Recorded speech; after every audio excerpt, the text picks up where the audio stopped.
नमस्कार students. Mathematics में congruency एक ऐसा टॉपिक है जो कि आप जैसे ही 7th क्लास में जाते हैं तो ये स्टार्ट हो जाता है और फिर 8th क्लास में भी पढ़ते हैं, 9th क्लास में भी पढ़ते हैं। 9th क्लास में तो कॉन्ग्रुएंसी का वो सवाल सब है जो कि स्टूडेंट के बैकबोन को हिला देता है। इतना आसान नहीं होता है इसको समझना, ये बिल्कुल ही डिफिकल्ट है भैया। इसको पकड़ना मतलब आप समझ जाइए कि समुद्र में घुस के व्हेल को पकड़ लिए, आप व्हेल को कब्जा में कर लिए, यानी कॉन्ग्रुएंसी आपके कब्जा में आ गया।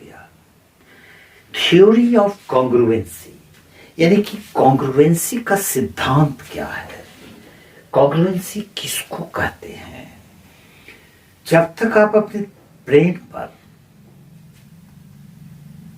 कॉन्ग्रुएंसी को समझने का प्रेशर नहीं डालोगे, कॉन्ग्रुएंसी आपके ब्रेन में नहीं आएगा।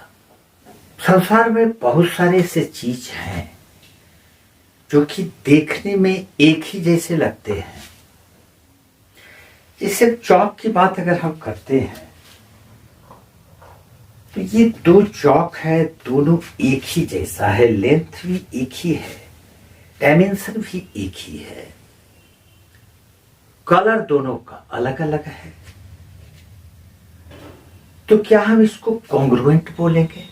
मैथमेटिक्स में दो टर्म्स काफी कंफ्यूजिंग है, कॉन्ग्रुएंसी और सिमिलैरिटी। सिमिलैरिटी का मतलब एक ही जैसा दिखने में हो, तो फिर क्या कॉन्ग्रुएंसी एक जैसा नहीं दिखता है? दिखता है। कॉन्ग्रुएंसी में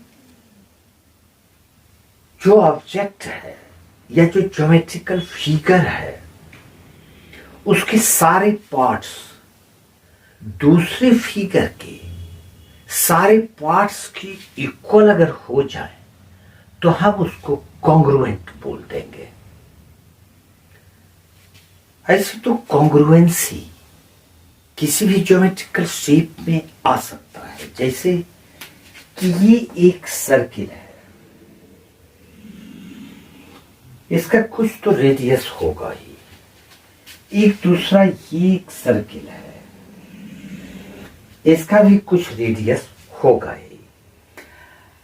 अब ऐसा करते हैं कि इस सर्किल को यहां से उठा लेते हैं और इस सर्किल के ऊपर रख देते हैं, तो ऐसा अगर लगे कि एक ही सर्किल है, जैसे कि ये दो चौक है, देखो ये दो चौक है, इसको हमने इस तरह से रखा है कि एक दूसरे को कॉन्साइड कर लिया है।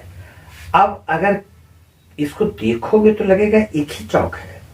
ऐसा क्यों हुआ? क्योंकि एक चौक दूसरे चौक के पूरे बॉडी को कवर कर लिया है।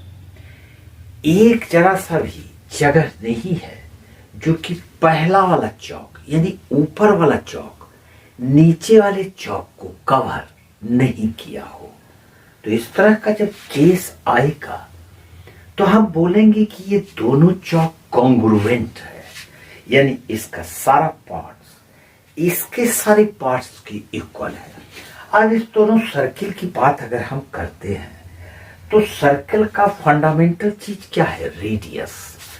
तो इसका जो सेंटर है, मान लेते हैं ये सेंटर O है और इसका रेडियस ये है, मान लेते हैं ये 5 cm है। तो ये जो 5 cm वाला सर्किल है और इसका अगर सेंटर मान लेते हैं P है और इसका रेडियस ये 6 सेंटीमीटर इसको मान लेते हैं। अब जरा सा सोचो कि अगर इस सर्किल को उठा के इसके ऊपर रख दिया जाए तो कैसा फिगर बनेगा, क्या दिखेगा हमको? तो दिखेगा वही जो मैं अभी दिखलाऊंगा।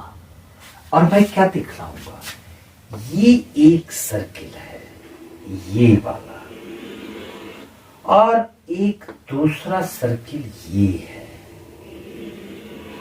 तो जब हम इस सर्किल को 5 सेंटीमीटर वाले सर्किल को उठा के 6 सेंटीमीटर वाले सर्किल पर रख देंगे ना, तो कुछ इस तरह का डायग्राम बन जाएगा।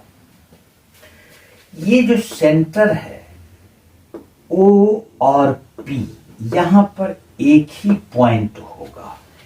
O को एग्जैक्टली P पर रखा तो O और P एक ही हो गया। लेकिन जिसका सेंटर O है उसका रेडियस 5 हो जाएगा, तो ये 5 cm हो गया। और दूसरा जिसका कि सेंटर P है उसका रेडियस 6 है, तो ये 6 सेंटीमीटर हो गया। अब तुम बतला सकते हो कि क्या ये दोनों सर्किल कॉन्ग्रुएंट है? डेफिनेटली ये दोनों सर्किल्स कॉन्ग्रुएंट नहीं है। क्यों नहीं है? क्योंकि ये सर्किल इसको पूरा का पूरा कवर नहीं किया। तो यही है कॉन्ग्रुएंसी। कॉन्ग्रुएंसी में एक फिगर को उठाओ और दूसरे फिगर के ऊपर रखो। अगर पहले वाले फिगर का एवरी पार्ट दूसरे वाले फिगर के एवरी पार्ट से बराबर हो जाए, इक्वल हो जाए, तो दोनों फिगर्स कॉन्ग्रुएंट हैं। Otherwise they are not congruent. Congruency mainly triangles पर हम लोगों को पढ़ना है। सर्कल का तो मैंने एक ऐसे ही एग्जांपल दे दिया था। अब एक ट्रायंगल ले लेते हैं, ये वाला।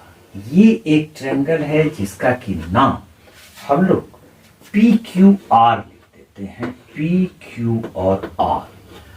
और एक दूसरा ट्रायंगल बना लेते हैं इस प्रकार से। ये एक दूसरा ट्रायंगल है जिसका कि नाम A, B और C दे दिए।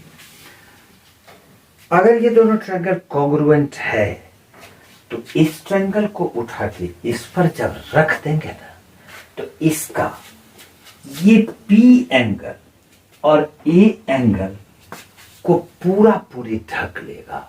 इसका मतलब है angle P is equal to angle A होना चाहिए।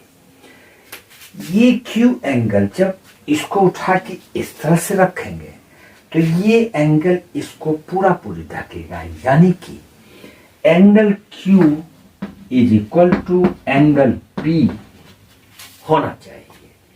जब एंगल A एंगल P के बराबर होगा, एंगल Q एंगल B के बराबर होगा, ये PQ AB के बराबर भी होगा, यानी PQ is equal to AB। अगर इस तरह का कंडीशन आ जाए तो ये पूरा का पूरा इसके ऊपर इस तरह से छा जाएगा, ये इस तरह से, और ये पॉइंट P बन जाएगा और ये पॉइंट Q बन जाएगा, यानी कंप्लीटली ढक लिया। ठीक इसी तरह से अगर RC के बराबर हो जाए, यानी QR BC के बराबर भी हो जाए और PR AC के बराबर हो जाए, तो हम इसको कॉन्ग्रुएंट बोल देंगे, क्योंकि सारे पार्ट्स इक्वल हो गए। तो जब सारे पार्ट्स इक्वल हो गए तो वो कॉन्ग्रुएंट है। This is the theory of congruency.